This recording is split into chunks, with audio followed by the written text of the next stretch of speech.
Excuse me. Welcome back to Nick Lenz's Comic Corner, Classic / Non-Classic. Excuse me. This is episode number 1378 and Doubleshot number 1362. I have two Marvel trades. One of them is the end of an era for a particular series. And this one I'm also ranting about this book, mainly due to how people, when they sell the other version of this character's books. Alright. First up, it is a new series. Technically, the series started last year, and it's still publishing, despite the fact it's only released like 10 issues so far. Strange Academy, Volume 1, First Class. This one collects the first 6 issues of this ongoing series. Now, when I showed the next trade, people were thinking, wow, man, this trade is like a lot smaller. And here's the thing about this book.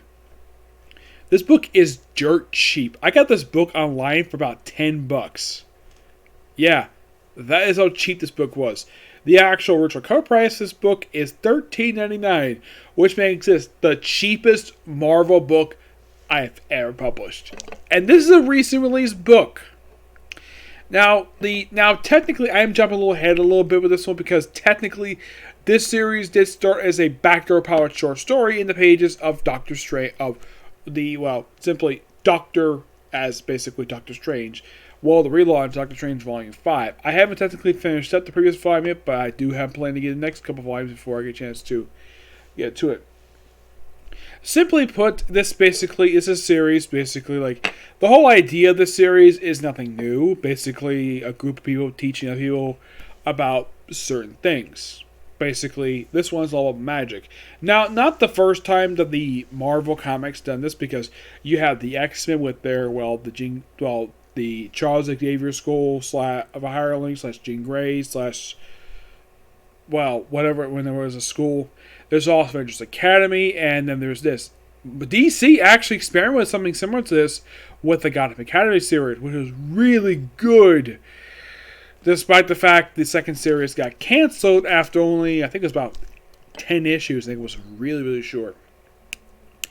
Now, series is based in New Orleans. Interesting place to say it.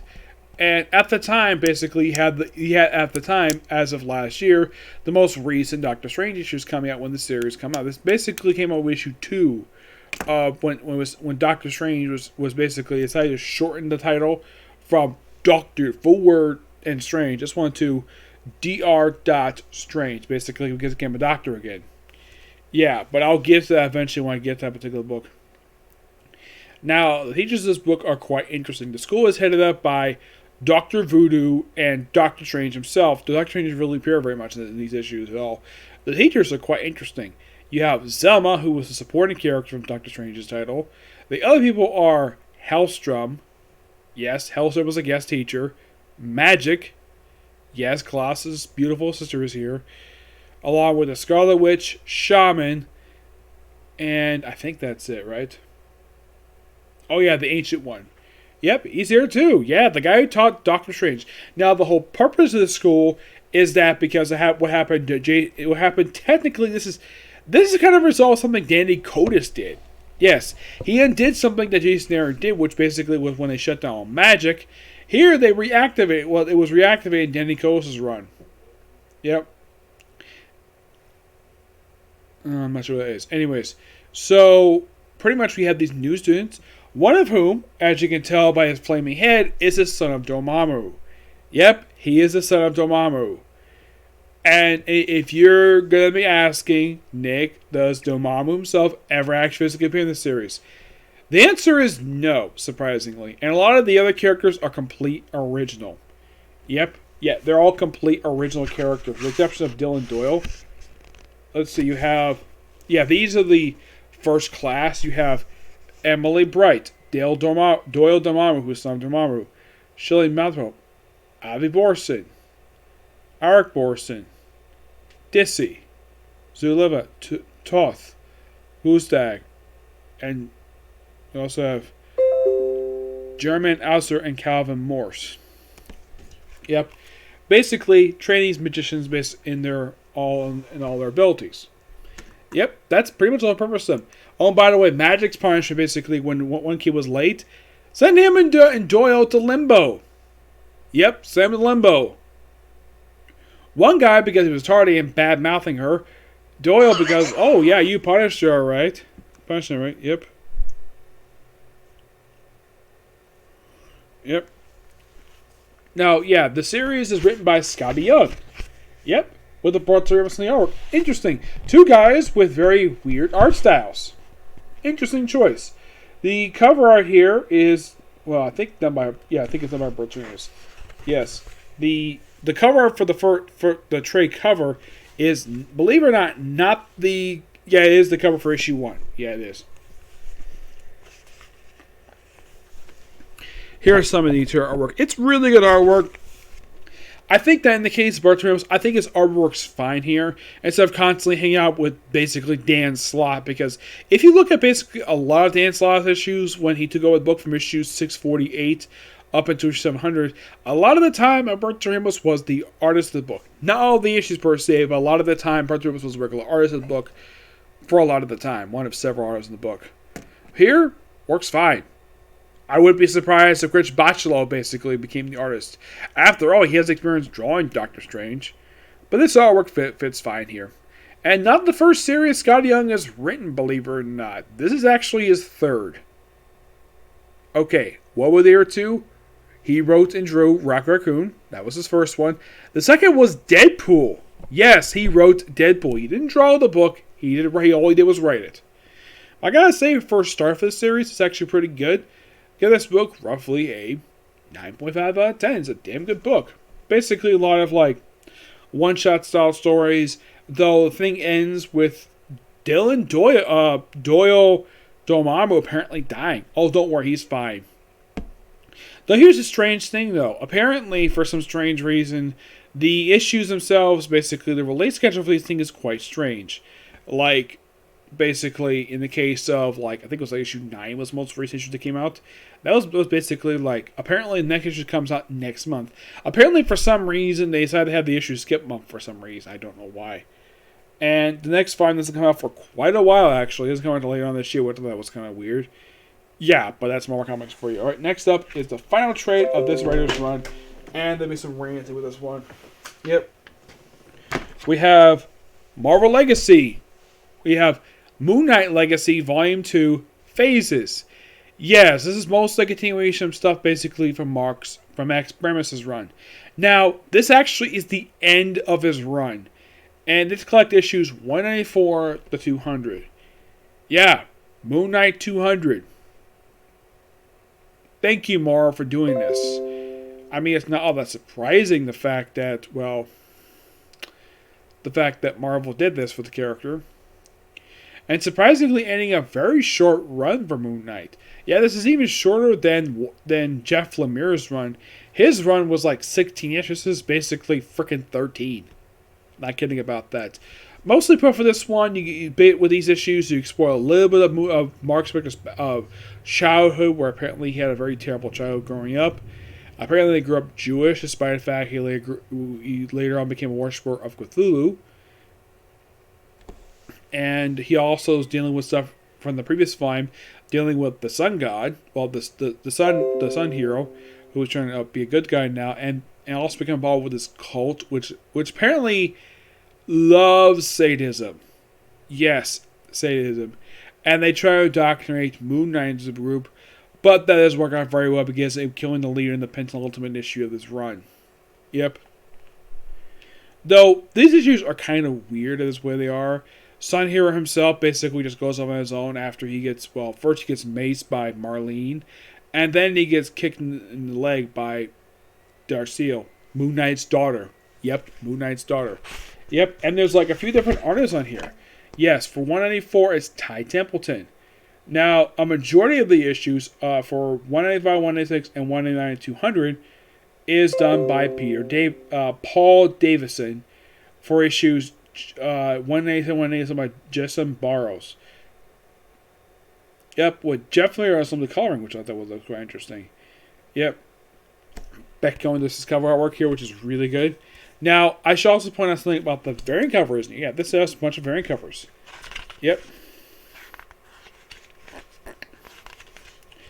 Now, the variant covers are done by various people. We have Kevin Nolan and Frank Martin, Philip Tan and Mark Garcia, This one I love very much because, after all, apparently this actually is his favorite character he did.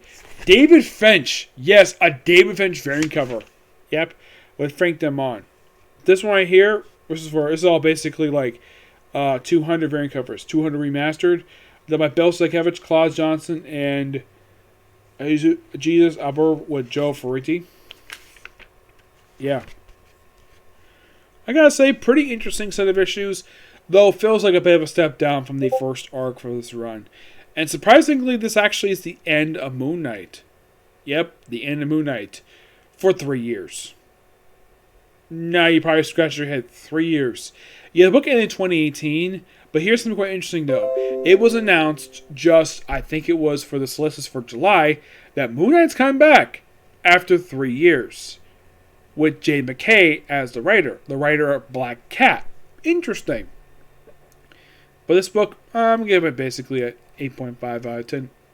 It's pretty satisfying ending, and he goes off basically to spend time with his daughter, which I think is quite nice.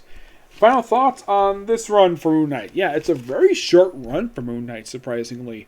Only 13 issues, though, for the Marvel Legacy numbering, 180, 200, which is great. I love the fact Marvel actually acknowledged the fact that this was restored to its numbering.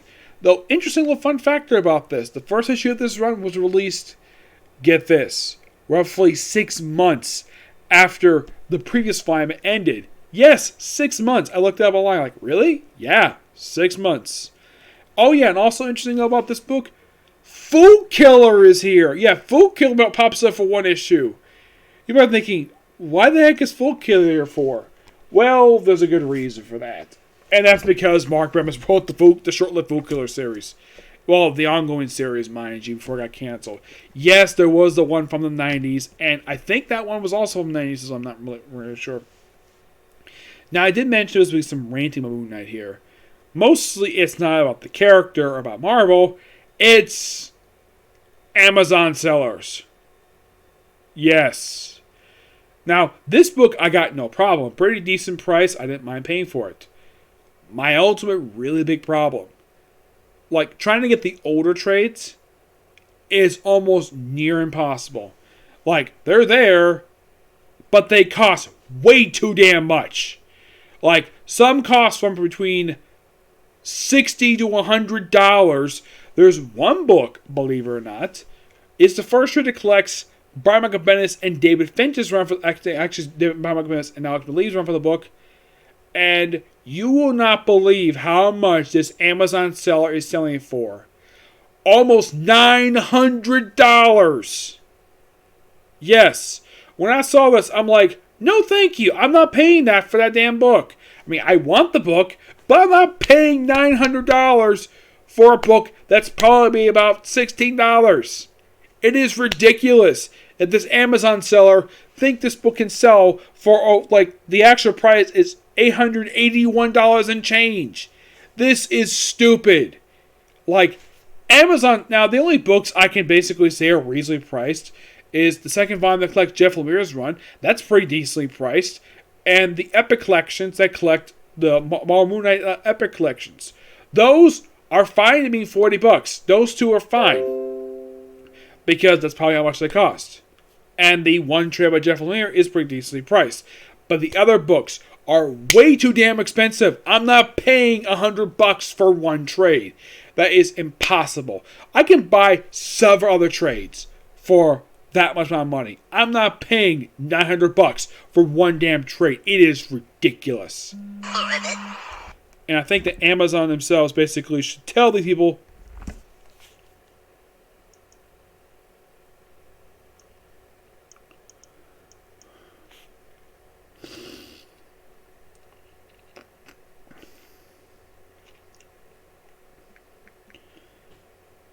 that they should not sell these books for this damn much. It is ridiculous. Talking to myself. Somebody's beating you for something? I'm recording. Oh, sorry. At least he knows. Yeah. But in the case of basically for Moon Knight themselves, Moon Knight's a great character, but I kind of wish these Amazon sellers would lower their prices.